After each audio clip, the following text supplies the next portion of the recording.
System बहुत गहरा system है, इसीलिए हम इसको इम्पॉर्टेंटली पढ़ते हैं। हाँ, समझते हैं कि बार्टर सिस्टम का जो बेसिक मीनिंग होता है वो क्या होता है, उसका मतलब क्या होता है, किस तरह से वो काम करता है। तो सबसे पहले यहाँ ये बात करते हैं कि जो सेल लॉ थे उनका कहना ये था कि supply create its own demand. ठीक है, इस चीज़ को यूँ समझिएगा कि किसी के पास पैसा नहीं था, ठीक है, मगर फिर भी वो अपने गुड्स को एक्सचेंज करते थे, प्रोड्यूस गुड को, और सर्विसेज को एक्सचेंज करते थे, और उस एक्सचेंज के थ्रू अपनी जो इकोनॉमी थी उसे रन कर रहे होते थे। ठीक है, जैसे कि फार्मर ने, हमारी स्टोरी के अंदर अगर हम देखते हैं तो किसान ने क्या किया, गंदम प्रोड्यूस की, ठीक है, गंदम प्रोड्यूस करके उसने एक्सचेंज कर ली क्लॉथ वाले से, ठीक है, और क्लॉथ वाले से लेके टूल ले लिए, क्लॉथ वाले को दे दिए, टूल वाले को दे दिए। उससे क्या हुआ कि सप्लाई ऑफ वीट जो है वो डिमांड बन गई अदर गुड्स की। ठीक है, यानी आपने क्या किया, आपने किसी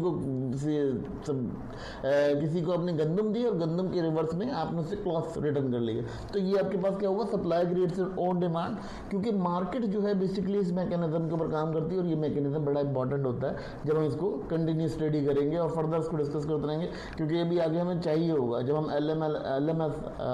एम और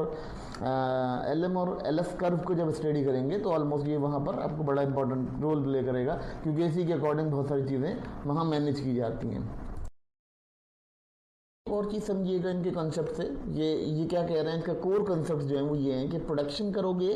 तो इनकम आएगी, इनकम से क्या होगा, परचेजिंग पावर आएगी। परचेजिंग पावर कैसे आएगी कि जब तुम प्रोडक्शन में इन्वॉल्व होगे, किसी भी किस्म की प्रोडक्शन में इन्वॉल्व होगे, तो ऑलमोस्ट तुम्हारे लिए क्या होगा, तुम्हारे लिए इनकम आना शुरू हो जाएगी, क्योंकि तुम्हें कोई दूसरी गुड्स खरीदने के लिए भी अपनी प्रोडक्शन का ही इस्तेमाल करना पड़ेगा। ठीक है, फिर उसके बाद देखते हैं कि